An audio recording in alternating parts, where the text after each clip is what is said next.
Hello viewers, welcome to my channel VK Civil Hub. This is Professor Vinod Kumar, Department of Civil Engineering. In today's video, we are going to discuss about principal stresses and strains. Before that, let's have a small recap of the previous sessions. We have seen stress and its types: tensile stress, compressive stress and shear stress. We have seen strain and its types: tensile strain, compressive strain, shear strain and volumetric strain. All these stresses are acting in a plane perpendicular to the line of action of the force or the load. Here we are going to discuss about stresses acting on an inclined plane. Okay, let us see what is principal planes and principal stresses. The planes which have no shear stress at all is called as the principal plane. These normal stresses acting on principal planes is called principal stresses. To find the principal stresses, there are two methods available. One is the analytical method, another one is the graphical method.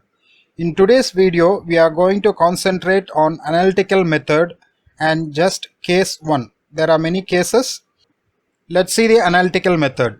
As I said, we are going to see case 1, that is members subjected to direct stress in one plane.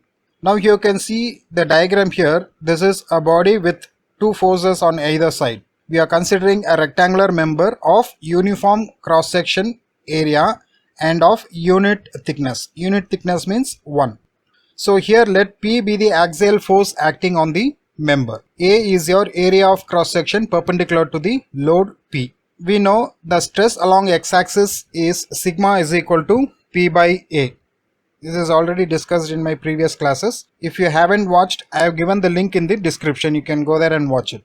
Now in this diagram, let us consider a section EF perpendicular to the load P. That is line that is shown in the green color, which is perpendicular to P. So the area of section EF becomes EF into 1 because it is of unit thickness. So that is equal to your area A. Stress in section AF becomes sigma by A, the normal stress, as we know the formula. This is due to the normal load P and no shear stress is acting on this one. Now you can see another diagram. We are considering another section FG, which is shown in the dotted line, and its inclination towards EF is theta. That is what we are going to discuss here. Now what happens to the area of section FG? That is equal to Fg into 1. 1 is your unit thickness. Now we know the value of EF, but we don't know the value of Fg. We have to find it.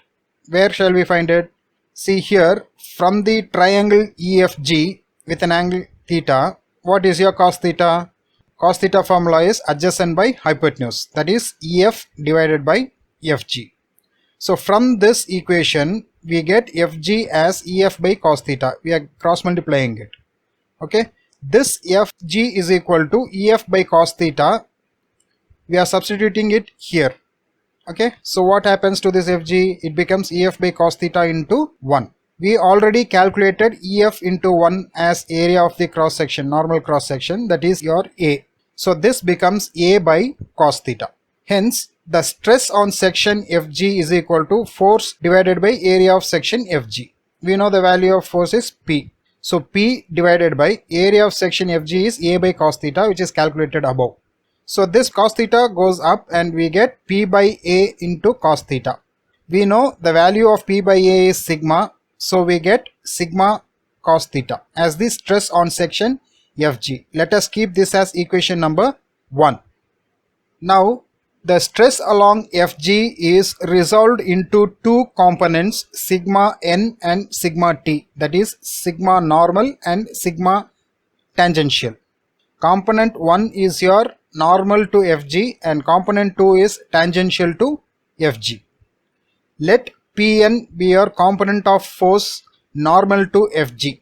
The suffix n denotes normal. Okay. So that becomes P into cos theta. Next, Pt is equal to component of force P tangential to Fg. So tangential becomes sin theta. So that is equal to P sin theta. Now sigma n is normal stress as explained before, and sigma t is your tangential stress at Fg. Hence the normal stress and tangential stress across section Fg are obtained as follows. the normal stress sigma n is equal to the normal force at Fg divided by area of Fg. We have taken normal force at Fg as Pn, and we know the value of area at Fg is equal to A by cos theta. So that is equal to Pn divided by A by cos theta. Now Pn is having the value P cos theta. We are substituting it here. So it becomes P cos theta divided by A by cos theta. Now this cos theta goes up. You have P by A into cos theta into cos theta. That is P by A into cos square theta. We know the value of P by A as sigma. So this becomes sigma into cos square theta. Let us keep this equation as 2. Next, coming to the tangential stress sigma T. That is tangential force at Fg divided by area at Fg. We have denoted tangential force as Pt, and we know the area of Fg is A by cos theta. So this Pt value we already calculated as P sin theta. So this equation becomes P sin theta divided by A by cos theta. Now this cos theta goes up and we have P by A into sin theta into cos theta. This P by A we know it as sigma. So we write it as sigma into sin theta into cos theta. Next, we are multiplying this equation by 2 and dividing it by 2 in order to change in other terms. Let's see how it is. So write it as sigma by 2 into sin theta into cos theta. This 2 sin theta cos theta is equal to sin 2 theta. We know the formula, trigonometric value sin 2 theta is equal to 2 sin theta cos theta. So we get the answer as sigma by 2 into sin 2 theta. Let us keep this equation as 3. Now from the equation 2, the maximum normal stress we got as sigma cos square theta. This is equal to sigma into cos square 0. Why we are substituting 0? Because cos 0 value is the maximum. Cos theta is maximum when theta is equal to 0. This is the condition. So what happens to cos square 0? The value of cos square 0 is 1. So we get sigma into 1 equal to sigma. We keep this equation as 4. Now again from equation 3, we got the maximum shear stress is equal to sigma by 2 into sin 2 theta. So this is equal to sigma by 2 sin 90.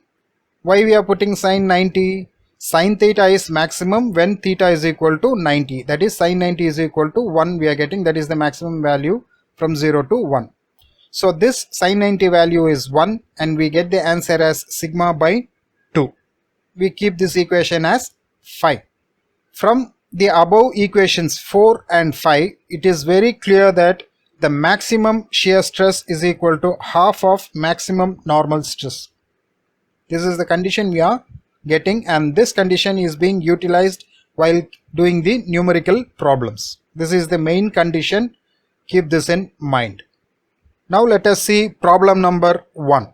A rectangular bar of cross-sectional area 10,000 mm square is subjected to an axial load of 20 kN. Determine the normal and shear stresses on a section which is inclined at an angle of 30 degrees with the normal cross section of the bar. So as before, this is the diagram. Instead of theta, here in this problem we have 30 degrees. So the angle made by Fg with EF is equal to 30 degrees. So once again we'll start with the given data. Cross sectional area A is equal to 10,000 mm square given. Axial load P is equal to 20 kN, that is equal to 20,000 Newton. Angle of inclination theta is equal to 30 degrees. Now in order to find the normal stress and shear stress, we need to find the direct stress, which we know as sigma is equal to P by A. Here the value of P is given, A is also given, that is 20,000 divided by 10,000.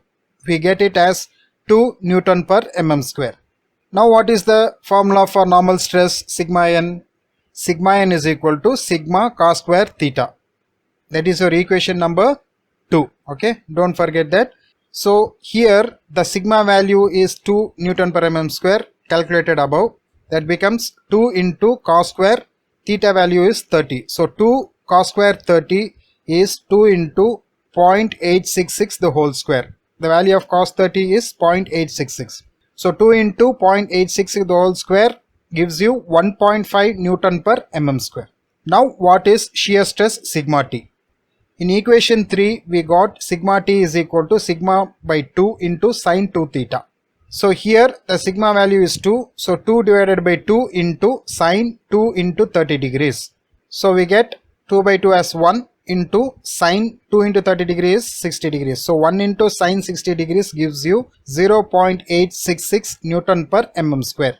So here the results are the normal stress sigma n is equal to 1.5 Newton per mm square and shear stress sigma T is equal to 0.866 Newton per mm square. Here is another problem for you. Problem number 2. Find the diameter of a circular bar which is subjected to an axial pull of 160 kN if the maximum allowable shear stress on any section is 65 Newton per mm square. So here what are the given data? Axial pull P is equal to 160 kN, that is equal to 160 into 10 power 3 Newton, that is 1,60,000 newtons. Maximum shear stress is given as 65 Newton per mm square. Here we have to find the diameter of the circular bar. So to find is D. We know the formula of area is pi by 4 into D square. So what happens to the direct stress? Sigma is equal to P by A, we get as 1,60,000 divided by this area pi by 4 D square. So we get 64,000 divided by pi D square after simplification. Now using the maximum shear stress formula, we get sigma by 2 is equal to 64,000 divided by 2 pi D square. Okay, substitute the value of sigma from the above equation. Okay, that is 64,000 divided by pi D square. So sigma by 2 is 64,000 by 2 pi D square. This maximum shear stress is given as 65 Newton per mm square in the problem.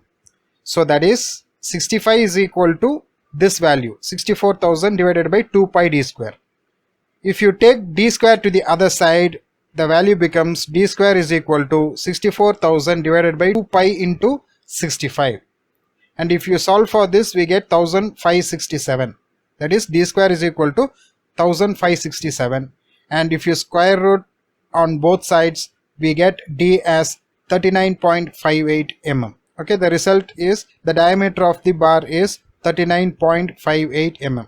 We are going to work out a little bit bigger problem in the next video.